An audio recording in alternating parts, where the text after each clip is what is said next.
Good day, everyone, and welcome back to the channel. Well, it is starting to get chilly out there. I'm actually having to start wearing long underwear on my rides now.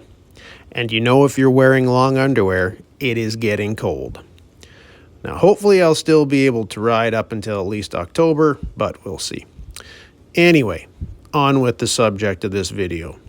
Firstly, I have to give a shout out to @HarleyFatBoy114 fan on Instagram for giving me the heads up that Harley Davidson has issued a recall on more than 65,000 bikes. The recall was announced by the National Highway Traffic Safety Administration. Now, this issue appears to be with the rear suspension. And according to Harley, a fastener that secures the rear shock absorber could break, allowing the shock to make contact with the rear tire, damaging it and causing it to go flat. The certain models that are affected are as follows: the 2018 to 2019 FLDE Softail Deluxe, the 2018 to 2021 FLHC Heritage Softail, the 2018 to 2023 FLHCS Heritage Softail Classic, 2018 and 2023 FLHCS Anniversary Edition, the 2020 to 2023 FXLRS, which is the Lowrider S that I currently own, the 2022 to 2023 FXLRST Lowrider ST, and the 2022 FXRST,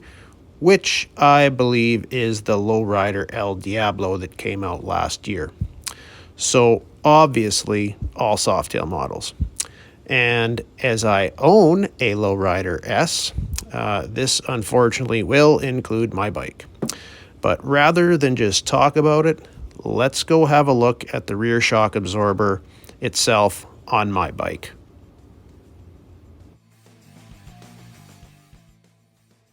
Okay, we have the seat off the old Lowrider. As you can see, not very difficult. It's just a bolt right there. It slides right off. Now, unlike the Fat Boy, this has its adjustment for the rear shock underneath the seat, and that is it right there. Now, Harley will give you a special wrench to adjust that preload. And if you're looking for any of the specs on that, due to, say, your weight, something like that, that is in your owner's manual. But let's have a look at this bad boy shock right here. So they're saying it is the rear fastener. Let's see if we can get a good look at it here. So, I don't know how much it'll focus. We have an Allen head there, but I don't think that's what they're talking about. I think, let's see here, there is a big Torx head bolt that goes right through that back.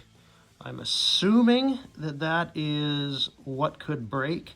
If that breaks, now that that back of that shock isn't going to go down because it's got a frame underneath it, but it will go straight back. And if it goes straight back, it's going to hit on that tire.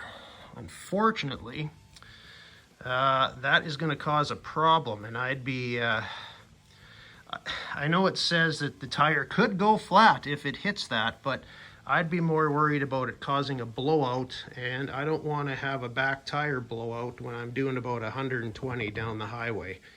So hopefully this gets dealt with fairly quick.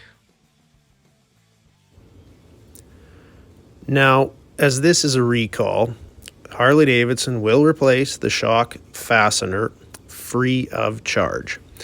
Apparently, the company started sending out letters to owners this past Tuesday, so I'll have to start watching my mail. If there are any questions, Harley says you can contact their customer service line at 1-800-258-2464. The number for the recall is 0181. I did happen to talk to my local dealer, and they have scheduled me in for September 27th. Now, that's if they have the parts by then. Now, you would think if this was such a safety issue, Harley would put a rush on parts that are safety related. But, of course, what do I know? And, you know, with all the issues I've had with this bike, from the pain in the ass buying experience to the transmission issue and now a safety recall, I am seriously considering getting rid of this bike and going out and getting like an older fat boy, maybe even an Evolution model like I used to have. I don't know. I really do like the lowrider, but man, I have to say I'm kind of over it with all the issues I have been having this year in particular. But anyway, that is going to be it for today, folks. So I hope you guys get out there before it gets too cold and ride while you still can. And we will see you in the next one.